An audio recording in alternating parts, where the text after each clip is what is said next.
have a presentation from Anais Perkins, who is a returning visitor. She was here last October to December, and she's coming back this October as a PhD student in computer science. So it's been wonderful to have her, and she's returning, and she has a special trip report that she'll tell you about at the end, but it's a secret for now. Secret mission. Secret mission, Agent Anais. Okay, hello everyone.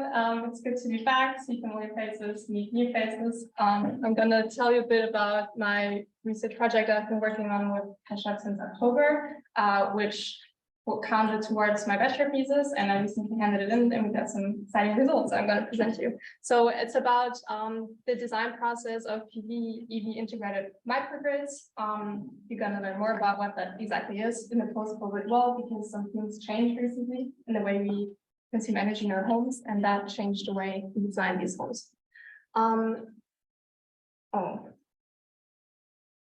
Okay.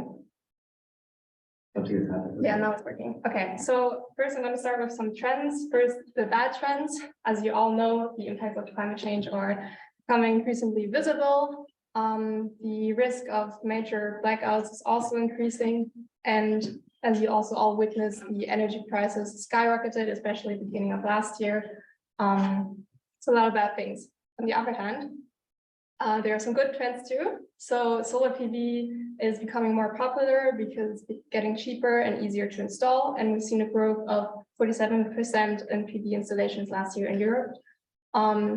We also see that many homes now don't only choose to install PV, but also stationary storage to store the energy that they produce over the day, with 70% of microgrid projects today also incorporating stationary storage. And then the third trend is that more people are buying EVs. We've seen a 75% growth in EV sales last year, and it's projected to grow even more. All these trends are accompanied by a new trend that you've all witnessed yourselves, the work from home trend. So with COVID, many people got accustomed to working from home, and the changes seem to be lasting so far. So I have done a literature survey on work from home trends across different countries in the world, and they all confirmed our hypothesis. For example, in the US, a third of the population approximately works from home at least 1 day per week now. In Switzerland, EVs spend much longer times at home. So before COVID, they spent 13 hours on average at home, which also takes into account weekends and holidays. And now it's 16 hours, so a 3-hour increase, which is quite drastic. And in Australia, we also see a huge decrease in commuting trips to downtown areas, so that people are traveling to work. And with all these changes and trends, we've asked ourselves, okay, how are the microgrids of the future going to look like? What is going to change? What are the new potentials? Some of you might have heard about bidirectional EVs. So the idea is that you can use your EV as a storage unit, and you can store the solar energy in the EV during the day, and then at night, you can take it out of the EV again and use it instead of a stationary storage. This technology already exists in EVs that are sold today, from Nissan, Ford, all the big manufacturers. So the technological requirements are there. The regulatory frameworks are not there yet. So it's not really used that much yet, but it's projected to arrive in the next few years. And with work from home, what is interesting is that now EVs spend more time at home. So we think that the potential of bidirectional EVs has increased a lot since COVID. And we ask ourselves the question, maybe we don't even need stationary storage in the future anymore. So here are the 3 main questions that we are going to analyze today. So first of all, we want to see how important is the impact of work from home on the design of these systems. And then we're going to look more precisely at operation choices of your microgrid, because you have a lot of components and interact with each other, the panels, the storage, the EV, how are you going to operate all these components to gain maximal efficiency, and what is the impact of different choices. And then lastly, we're going to look at the potential of bidirectional EVs for different user groups. Here is an example case of a typical person today and also in the next few years. So this is Jim. He wants to upgrade his home because he heard about all these trends. He wants to get solar panels and stationary storage, and he wants to buy an EV. He usually works from home twice per week. And he heard about this bidirectional EV technology, but he doesn't really know much about it, and if it's something for him, and if it doesn't, if it works now. And he's also a bit afraid of EV battery degradation, because if you have a bidirectional EV, you charge and discharge it a lot more than a normal unidirectional EV. And as you know, they degrade more quickly. And as batteries are expensive, he wants to take care of his EV battery. And then he also wants to be sure that his EV is always fully charged when he leaves his house, so that he doesn't get stuck on the road somewhere. So these are his requirements. He doesn't really know how to get started, what the cost and size of the components are going to be, what EV he needs, if he needs an EV. So we're going to help him to answer his questions. So what we did is we built a personalized sizing recommendation algorithm that takes into account 3 components: the work from home type, so how often does a person work from home, what are his operational preferences for the components, for example, that EV is always fully charged when he leaves the house, and then different technologies, so different kind of EV technologies, bidirectional, unidirectional, if he has a storage or not, etc. So why is this problem difficult? For several reasons.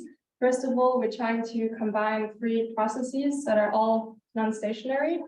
So as you can see on this graph, we have the solar generation, which peaks around midday, and is highly variable throughout the day and also the season. And there are also long time effects, because obviously there's less sun in the winter, so solar generation also varies throughout the year. And even long term, with the climate changing, solar is going to change too. Same for load, which peaks in the morning and in the evening when people go or come from work. And also changes long term if there are new additions to the families, for example, when a baby is born. And similar examples, load is going to change. And similar to EV patterns, they're also not very predictable, highly variable throughout individuals. So it's very hard to work with this kind of data because it's non-stationary and so unpredictable. And therefore, it's very important to have large data sets that capture a long time frame to account for all these effects. One problem is that, especially with EV data, it's very difficult to obtain it. And you're going to see a solution that we found to deal with this problem later. And then the last problem is the joint sizing and operation, because we are trying to build the sizing algorithm to give recommendations for the size of the solar panels and the storage. But to do that, we need to know how the system is going to operate it in order to simulate how the components are interact. And in order to operate it, we need to know the sizes of the components. So they all influence each other and impact each other. So it's very hard to deal with both problems at the same time. So first, I'm going to start with explaining how we modeled the work from home patterns. Since there's no post-COVID publicly available EV data out there at the moment, we decided to model the work from home patterns ourselves. So we conducted a literature review on different work from home patterns in different countries, and we found that these are the 3 most common patterns. So work from home type 1 is a typical commuter who was the most present type before COVID, a person who commutes to work from 9 to 5 every day and uses their EV to go to work.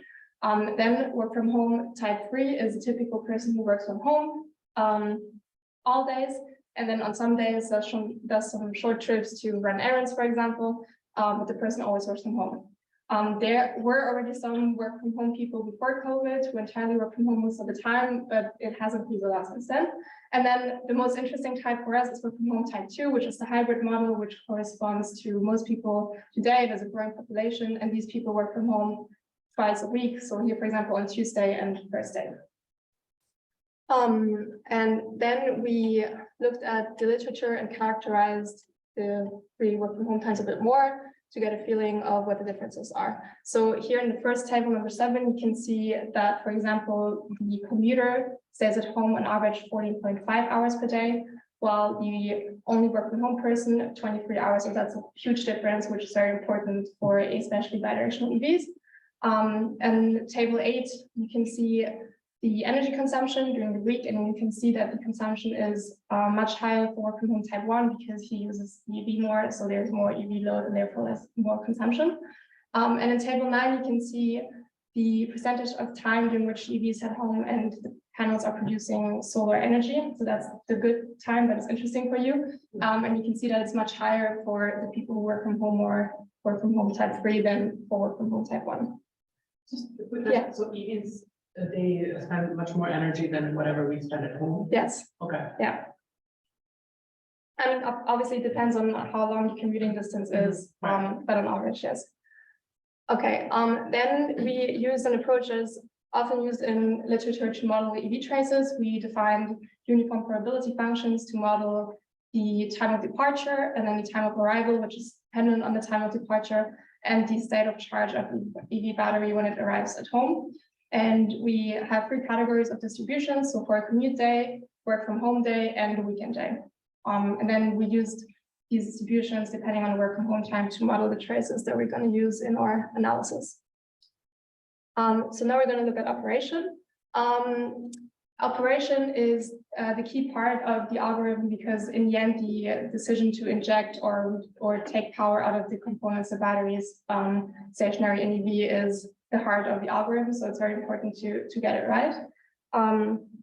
And this is an overview of our system. So as I mentioned, we have the EV battery, the stationary battery, the panels, and the grid. So we have grid support if we cannot meet the load with solar energy that we've generated.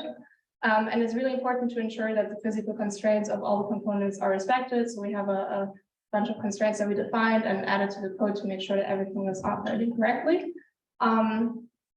What makes it much harder is the addition of the EV because it's so unpredictable, the behavior, and there are a lot of requirements, such as that the EV always needs to be fully charged when it leaves the home. So the problem is really how can we design an operating system that does EV charging well, but also takes into account the optimal operation of all other components. So we came up with a modular framework for joint sizing operation, where we first start with EV charging. So at each hour or point in time, we first work on the EV charging. And then once we've done this, we do the rule-based real-time control of all the components. In the EV charging, basically what we do is we compute the T-charge, which is the time where you start to charge your EV. And that depends on many things, such as your expected time of departure, your state of charge, and your desired goals for the EV charging, as we're going to see later. And then once you have computed this T-charge, you're going to give this as input to the rule-based control algorithm, and this is going to determine the next control action based on the solar load inputs and the T-charge. So for EV charging, there are 3 different policies that we designed. The first one is the naive charging control algorithm, which is basically the default that most people use today. When you arrive at home, you're going to plug in your EV directly and you're going to start to charge.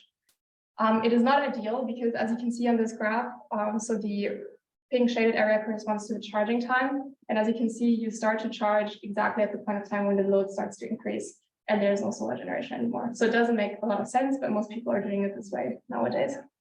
The second charging policy is called the last period charging control policy, where you basically charge your EV at the latest point in time possible, just before you expect to leave. So we know from the EV traces when is the next expected departure time, and then we just compute K, the time needed to charge it until it's 80% full. And that's how we get the charging starting time. And we see that this looks a lot better because it charges at a time where load is increasing a little bit, but not as much as with the naive charging strategy.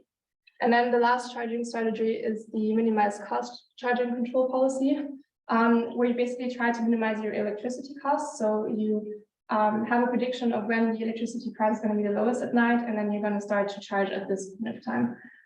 Which means that you don't have a 100% certainty that your EV is going to be fully charged once you leave the house, because if you start too late, then it's not going to be fully charged. But that's for people who are more cost sensitive. So these are the 3 policies in the first step of the operation, and then we're going to continue with rule-based real-time control. So there are 4 policies. First one is unidirectional, basically for all EV owners who have a normal EV that is not bidirectional. So you can only charge the EV, you cannot discharge it. And here on this flow chart, okay, it's a bit hard to read, sorry about this. But basically what you do at each point in time, you compute the net power that is available. And if you covered all your load and EV load from the solar generation and there's something left, then you're going to charge the components. And if there's nothing left, you need to discharge the battery or the EV or the grid, depending on what your prioritization of the components is.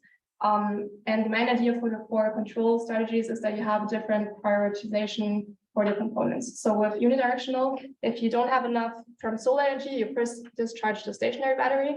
And if this is empty, then you're going to use the grid. And if you have more solar power than you need, then you're going to charge the stationary battery, and then charge the EV battery if the stationary battery is full, and then inject it to the grid if there's still something left. Now we have 3 bidirectional policies. So the first one is to reduce EV battery degradation. So you're basically trying to use the EV battery as little as possible, and always charge or discharge the stationary battery first. So again, if you discharge, first discharge the stationary battery and then the EV, and then use the grid. And if you charge, you first charge the stationary, then charge the EV, and then use the grid. Next policy is the minimize stationary storage policy. So what we're trying to look at here is how can we operate a system if we try to use as little stationary battery as possible, having the idea in mind that maybe we don't even need stationary battery at all anymore in the future if we design everything well. So that means if we want to discharge, we directly discharge the EV battery and then the stationary battery and then use the grid. And if we charge, we first charge the EV and then the stationary battery and then use the grid again. And the last policy is, I call it the most sustainable policy, because what our goal here is to power the EV as much as we can with clean energy, so solar energy, which means that if we can charge, we always charge the EV. And if we with solar power, and if we need to discharge, we discharge the stationary battery, so that we don't take out the solar power of the EV again. So discharge is stationary battery first, and then discharge the EV, and then use the grid. And charge first the EV battery, and then stationary battery, and then use the grid. So as you can see here, in total, we have 12 combinations that the user can now use for his operating policy, depending on what his goals are. If he wants to minimize the EV charging cost, but be sustainable, or if he has a unidirectional EV and wants to always have his EV fully charged. So there are a few choices possible. Now we're going to look at sizing. So this builds on existing work of Kesha's previous students, Brad and Fyodor, who have done some work on sizing already. And I added this operating policy framework and the bidirectional EV. So sizing is done in 2 steps. We're using simulations because that has proven to be the most efficient way to conduct sizing analysis. And then after we've done the simulations, we're using probability bounds to ensure that our results are robust. Because since we're working with historical load, EV, and solar data, there's always a high chance that the data of the future is not going to be exactly like the data of the past. So we need to add some buffer to make sure that our results are still valid. So for the simulation, what we do is at each point in time, we take the available load, solar energy, size of the components, and then we model what is going to happen if we have this setup. And then we compute a loss metric, which you can see in algorithm 1. And then if the loss metric is not met, then we know that this setup is not working. And that's how we basically get a set of sizings of battery and solar panels that would work. And that's what we're going to use in step 2 of the algorithm. So yeah, the inputs are load, solar, EV, operating policy choice, and theta. So theta is a value that the user decides how much energy he wants to cover through the grid or renewable energy, ideally, and then a confidence level for the decision. And the output is the recommended solar size and recommended stationary storage size. And step 2, we use Chebyshev bonds to ensure the robustness. So what you can see here, C is the size of solar panels, B is the size of the stationary battery. And then from the simulation, step 1, we get these gray sizing curves, which are basically curves that summarize all possible sizings that would work for our requirements of the user. And then we use Chebyshev inequality to compute these 2 curves on the battery and solar capacity sizes to add this buffer for robustness. And then we take the upper envelope of these 2 curves, the blue and the red one, and then on this upper envelope, the minimum cost sizing is the final output of the algorithm. So that's the recommendation we're going to give to the user. You may want to explain the Chebyshev bound this. Okay. Maybe I thought about putting the formula, but then I feel like too much. But basically, I don't know how many of you have heard about Chebyshev inequality from statistics, but it's an inequality that you use to guarantee that a certain fraction of the distribution is that distance far away from the value that you have. So basically, you guarantee that the values are, we're going to define bound that you accept. And we have this confidence value that the user gives us as input. So for example, in my experiments, I used 80%, which means that we're 80% sure that that our requirements for the feature values and etc. are going to be met at this point of time. So this is useful for other people as well. So if you have a bunch of gray lines like this, what you can say is that with high confidence, 80% confidence, you'll never be to the right of the red one or above the blue one. Okay, so if you have a bunch of what are called sample paths, these are all sample paths, computed sample paths. What you're doing is actually put a division bond on the X and division bond on the Y. And then since you know that, then basically if you have the upper red and the upper blue, then you can be 80% sure you're never going to exceed it. So this allows us to work with data that we're not confident about. So if you think about release schedules, for example, we can use kind of bounds to say with high confidence, our release schedule will not be higher than a certain year. This may be slightly tangential to work, but 80% confidence feels weak for the general public who refuse to buy the EV. That doesn't cover all possible range values of where they might drive, right? People that are scared of running out. Yeah. So how is that 80% a reasonable? Do you think that's something people will be happy with, or is that confidence enough for them? Yeah, it's a good point. You can use any confidence level that you want when you run the algorithm. You just enter it as an input, so that can easily be changed. I chose personally 80% because I read a few papers about it, and if you're a grid operator, for example, you need very high confidence that you're always going to meet the load, so it needs to be 99.9999%. But if you're an individual living in a home that is also connected to the grid, you don't want to oversize your system for the few peak outliers that might happen at some points in the day. And since cost is the main pain point here, because stationary storage is still so expensive, we're trying to not over optimize the size of the components for these few peak outliers. So I personally would choose 80%. I think that's a good metric for myself, which is why I chose it for the experiments. But you can easily have a higher metric as well. And the 80% is just to compute the time where you're going to meet your 80, for example, if your theta value is 60 or 0.6, then you're saying you're meeting 60% of your energies from the grid. And then if your confidence level is 0.8, then you're saying, okay, in at least 80% of the time, I'm sure that 60% of my energy is going to be met from the grid, or 40% comes from energy. But since you're still grid connected, there is no real problem that is going to happen. Yeah. Okay. So now we're going to look at the results. We conducted a few experiments with load and solar traces from Pecan Street Dataport. That's a data set from Austin, Texas, that provides load and solar traces for a lot of residences in the US. The EV data is synthetically generated, as I explained earlier. We chose a confidence level of 80%. And then you have to precise a maximum solar capacity and storage capacity, because not every roof has infinite space. So we took two standard values, 10 kilowatt for the solar size and 20 kilowatt hours for storage. And then we chose beta of 0.8. So we're only going to meet 20% of the energy from solar generation for this experiment, just because the EV adds so much more load. So we chose a smaller value to have better comparison. And then this EV, we chose the model that is the EV that's most sold, which is the Tesla Model Y with a 16 kilowatt hour battery. So the first interesting questions that we're looking at is, what's the impact of the EV?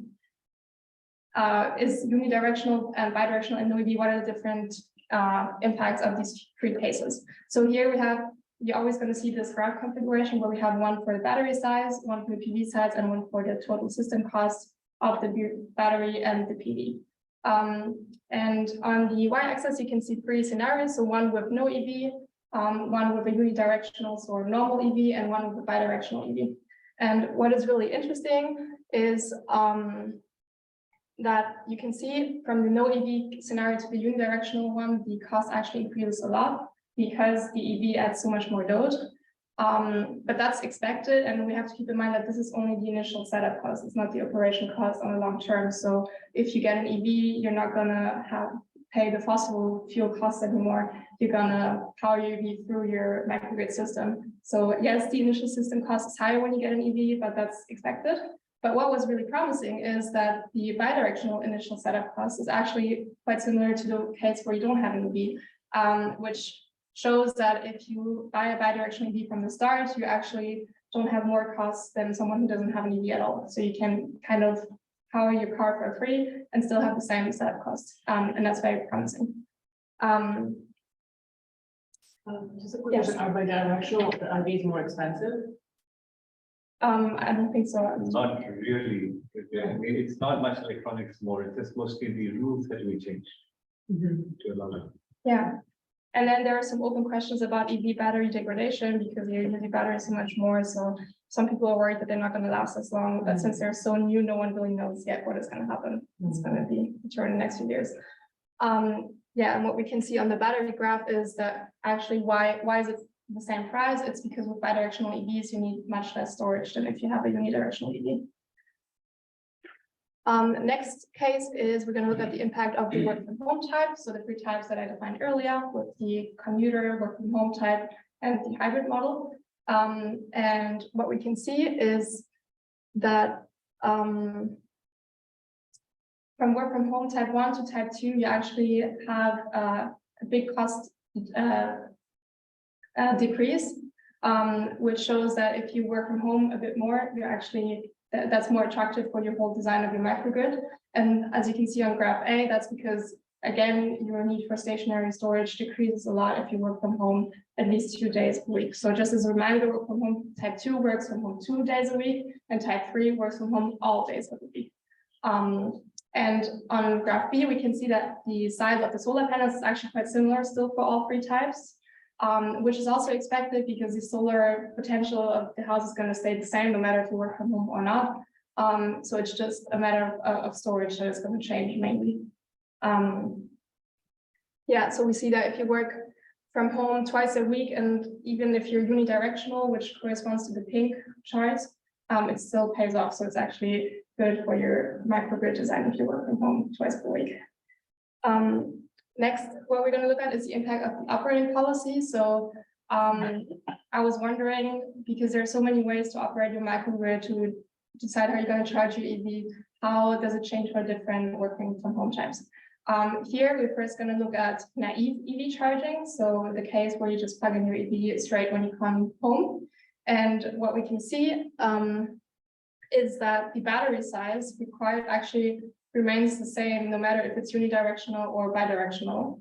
And in general, it is performing quite bad to the other policies that you're going to see. So that confirms that naive charging was not the best way to do it. Because here you can see the battery size for the last PV charging control algorithm is much lower, especially for the three scenarios on the right, which are bidirectional charging. So here you can see that for work from home type 3, which corresponds to the darkest color, you actually barely need any stationary storage if you have a bidirectional EV. And lastly, this is the minimum cost EV charging policy, where you charge when the electricity prices are lowest. And you can see that for, interestingly, for work from home type 1, there is not a big difference if it's unidirectional or bidirectional, but for the other types, yes, and it's performing really good for work from home type 3 especially. Now we're going to look at the impact of beta. So one of the inputs that we need from our user initially is that he tells us, okay, I want to need 40% of my load from solar energy, or 30 or 20 or 10%. And this decision can be seem a bit irrational and just gut feeling decision, but you actually need to look at more factors, as we're going to see now. Of course, it depends heavily on the location of the house as well, and the composition of the household and everything. But it also depends on the work from home type, as you're going to see. So here we can see,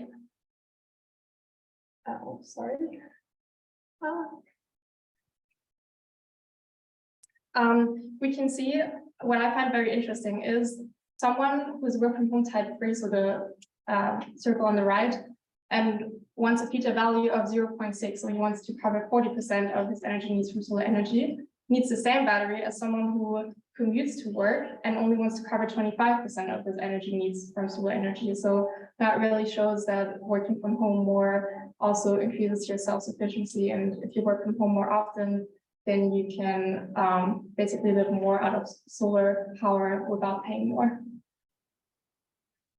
And this looks at the bidirectional case, so we can see a similar trend. We also see that actually the battery sizes for work from home type 2 and type 3 don't change much, which means that if there's a slight increase, if you work 2 days from home or 3 days or 4 days, it doesn't make that big of a difference. And we see that the battery values are very, very low, especially for high feature values. So we can really think that maybe we can remove the stationary batteries in the future entirely if we upgrade the systems well.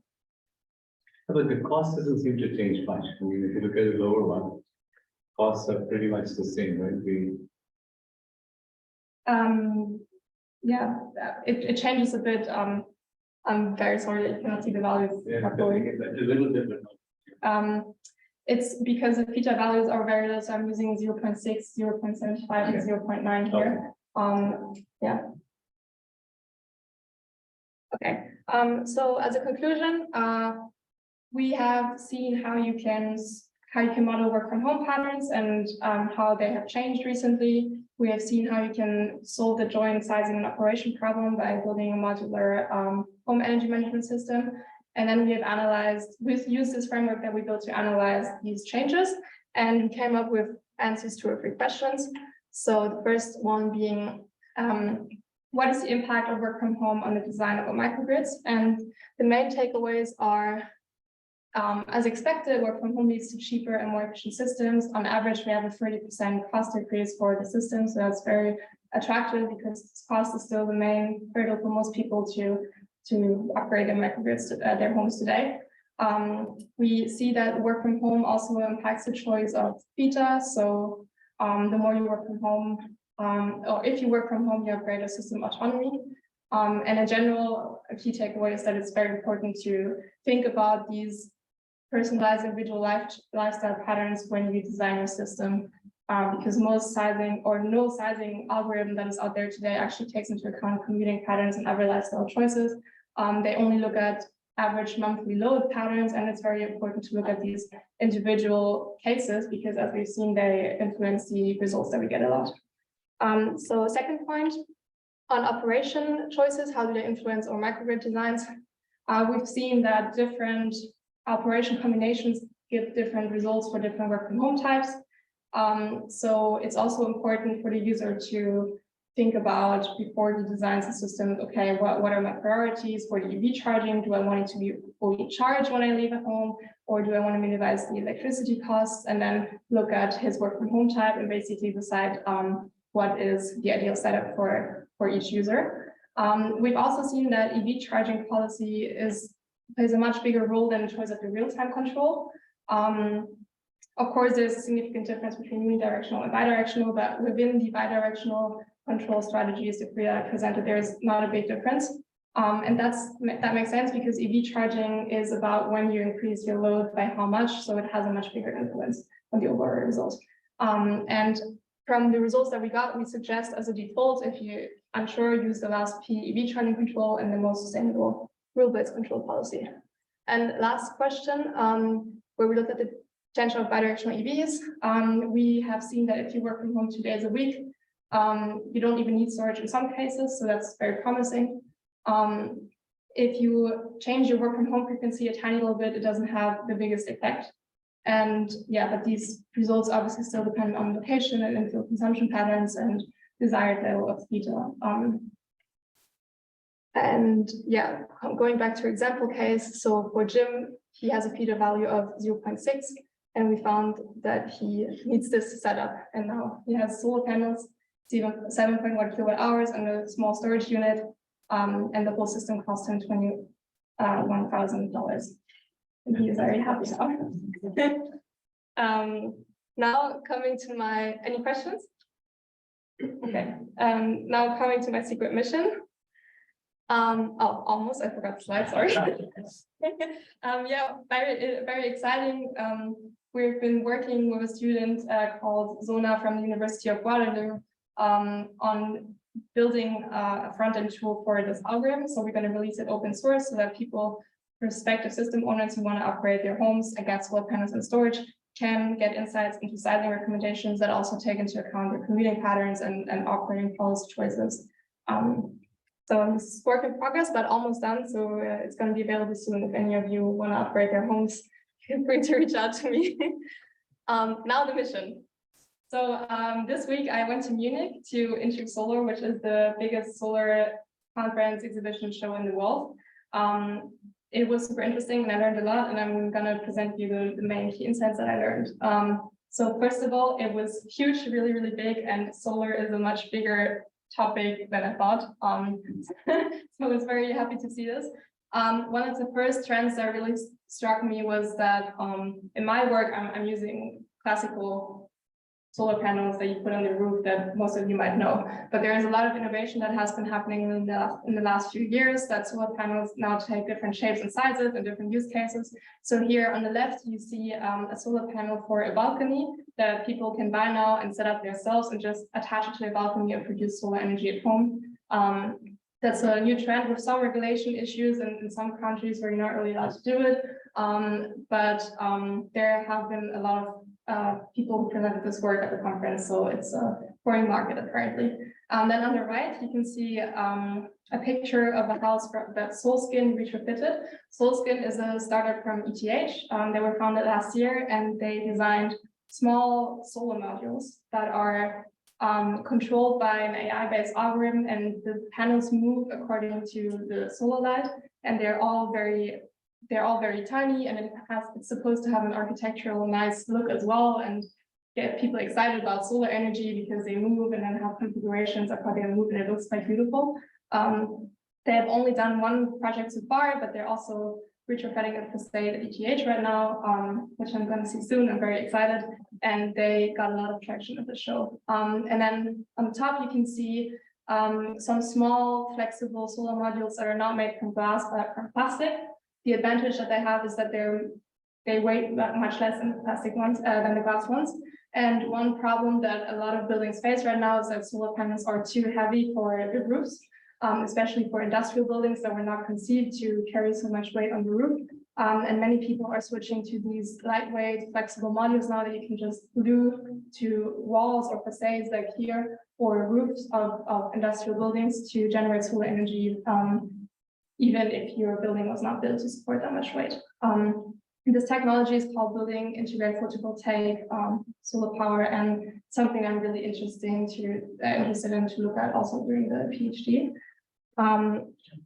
Yeah. What are the downsides from using classical materials? And the efficiency is not as good right now because it's still quite a new concept, and it's very difficult to increase the efficiency of solar panels in general.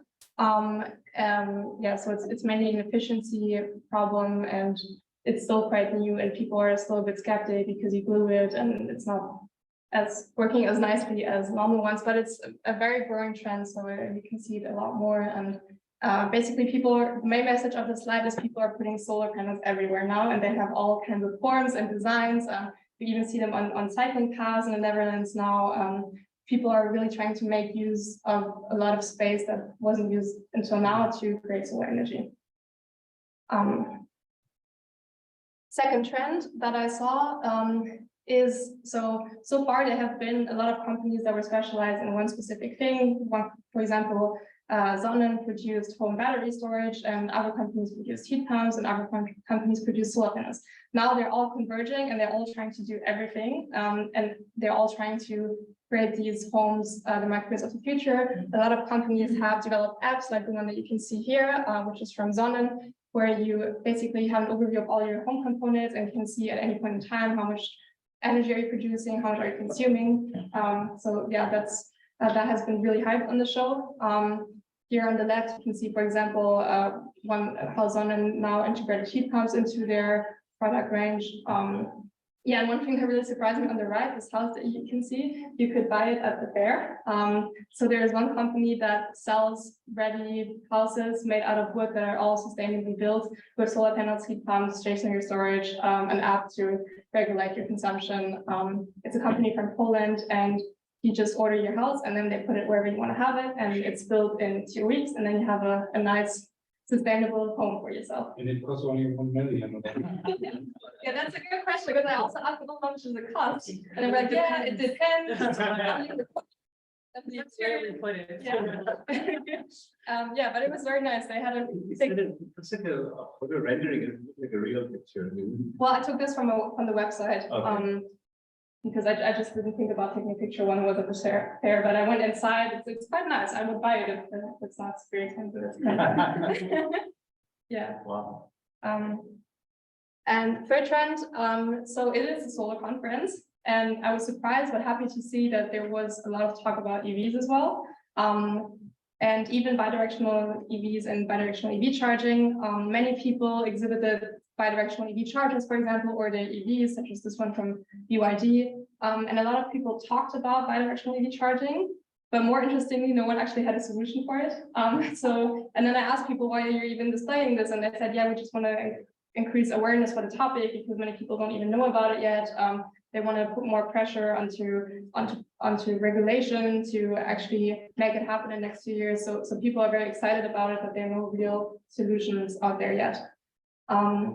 Yeah, and apart from these 3 trends, another thing that they talked a lot about was moving manufacturing facilities to Europe, because yeah, the whole solar industry basically is happening in China right now. And with all the political issues that are happening at the moment, people are trying to move manufacturing more towards Europe. So it was a conference with an exhibition show, and the main topic of the conference talks was manufacturing in Europe. And yeah, those were my main takeaways. It was very exciting. I spent 3 days there. I met a lot of people and learned a lot. So I'm very happy that I went. Thank you very much. Okay, I should add one more thing before asking Kavamba, because this is actually Anna's bachelor's thesis. She hasn't started doing her research yet, so I'm very excited to know what she does. She's actually doing research. Yeah, any other questions? Yes. This concern about the degradation of the battery, isn't that also a concern for the stationary battery as well? So you can replace the battery in an EV. Yes, that's true. That's totally true. I think the difference is the stationary battery usually is between below 10 kilowatt hours, and EV battery is 60 kilowatt hours. So it's a much bigger battery, therefore much more expensive. People, I think, have a different emotional connection to their EV and their EV battery than to their stationary battery. So it's I think an emotional question, also a price question, because the smaller battery obviously costs less. It's easy to swap out, right, as well. If your home battery is great, you can swap it with your Yes. car. Yeah. Battery components in most cars. don't But I'd swap out. say they should just make better cars where it's swap. Yeah.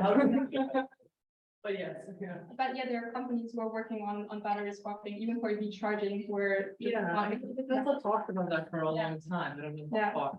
so there are a lot of interesting, exciting things happening in this space. This stationary batteries, the more and more going to be second use, formerly EV batteries, the rest in interesting things. Mhm. Then the second question is, so if my goal is sustainable living, Mhm. then maybe after I read all of this, I would just be encouraged to work from home as like the best way to consume Yeah, energy. But is that really true when it comes to like taking into account heating and air conditioning Mm. versus me going somewhere where it's like one room or where Yeah. it's a lot of us? So like on a societal level, is it actually better for us to work from home and Yes. employ these Yeah. things or go to work? yeah, a very good question that I asked myself too, actually. And at some point during the research project, I also really wanted to incorporate the heat pumps into the algorithm to see what their impact is, but then it was just too much. Yeah. But that's something that I might look at the PhD, in the PhD. It's definitely an interesting, valid question. It depends again on so many factors, Yeah. like how many people are actually working from home or in the house, and Right. yeah, Yeah, because like, yeah, do you optimize for it? Do you just not commute or do Yeah. you go to common places? Yeah. Like what's a more dominant Yeah. factor? And maybe it depends Yeah. probably geographically. yes, Like in that's true. Stockholm, where 65% of people live alone, it's Yeah. probably better for them. Yeah, that's true. There are so many factors that influence energy consumption. Here we've mainly looked at EV and the normal baseload consumption, but you're right that there are more things Yeah. to be considered. But it would be cool if in like on a global level, you Yeah. know exactly recommended. So in the Bay Area, people drive an hour to work. Yeah, So given that, that's very Yeah. different from somewhere where you have good public transportation. Yes, So that's true. That's the recommendation. yeah. Yes, Is it easy to tell what the constraints you imposing on yourself if you choose a certain configuration, right? So imagine I'm not quite sure your character if he was working from home, like the medium. Jim, for my example, yes, he was working from home 2 days a week. Yeah, and so if you were to switch to 5 days a week Yeah. or to 0, that means what would he have to do, right? Because that constrains you. And is it just easy to compare, okay, from you just need to put another stationary battery, or how kind of constrained you are, right? And Yeah. it's change this, for example, behavior. Yeah, that's a good point. So in the tool that we're going to release, I want to add a way to incorporate this uncertainty, because some people have a fixed schedule and they know, okay, I'm always working from home 2 days a week, but for other people, including me, it's highly variable. So then there's going to be more uncertainty in the outputs. Maybe the recommendation is not going to be as precise always, but therefore it covers more. It's going to be more robust to these changes. So I think Yeah, I guess you just run the algorithm and compare, and that's the difference that you have to pay. Yeah. I recently bought a home in Spain. I put solar panels not on the roof, but on my ground. What I noticed first is, as soon as you start producing solar, your consumption pattern completely changes. I don't know, I have enough money, but I became so, how do you say, that you want to save each kilowatt hour. I don't know, you switch on your wash dish machine only during maximum sun shine. So there's nothing stable, I completely changed my pattern, my life pattern. So probably this is not something when you ask people to design the system, they probably just project what they have in mind now, what they do, but there's this psychological component that you change your behavior once you produce. Yeah. So this probably your calm model, no? Yeah, no, it's definitely an interesting point that I will think about. I think, for example, if you have an app, and these apps are becoming more popular now, as I saw on the show, it's way easier for you to know how much energy you're consuming exactly at which minute of the day. I assume maybe you have an app too in Spain where you can see it exactly. Now, personally at home, I have no idea how much my washing machine consumes at which point in time, but people are becoming more environmentally conscious and thinking about it. And then if they have the data and knowledge to change their behavior, that's definitely a point that is interesting. It's very hard. One of the hardest things about this problem is that you're using historical data when you're trying to build something for the future. So that's why we use this childish advance to account for robustness. But yeah, you're right that there are many things that we need to take into account when designing systems for the future. But that's why it's also always so important to already consider commuting patterns and heterogeneities now, because these systems are built for 20, 30 years. And in 20, 30 years, everything's going to be different. So we need to be careful how we design these systems now, because they're still quite expensive. Even for Jim, who has a time system, it still costs him more than $20,000. So it's an investment. I don't know how much is it just you having solar panel, or just you just seeing your consumption maybe more clearly, right? Because I have a counter that counts money, and everyone who comes to my house, you can see how much of heat and everything. Sometimes I just turn it off and I'm cold because I see the money just and the kilowatts. It brings me Fine. Yeah. I had the opposite effect. So I did a study about 10 years ago in Canada, and we were looking at the impact of peak load pricing, higher price during the day, it was higher price and all that. And we showed people the results, and we said, if you dry your clothes using electric dryer by day, it's more expensive than an evening. And some people who put that, we asked them how much, what we found is we told them the price difference was 5 cents. They actually switched to drying by this. It's only 5 cents more. I'll dry it that day. I don't want to wait until earlier they thought it was very expensive. They should always more, they were all doing it by night. But actually they switched to by day because they found it was only 5 cents. Yeah. But gas. This is what I talked to many people in Spain having the same problem. And they told me also the motivation is not the money. It's that you want now to use the maximum of your solar electricity. It becomes much more valuable. It's a game. Exactly. It's a gamification. Yeah, I know that's what people do hypermiling on their cars, right? The hybrid cars, they'll say how many meters per 100 kilometers, and they want to get it to the maximum. And they tell their friends, they go to their Facebook page, I'll get it. It's a game for them, and we cannot model it.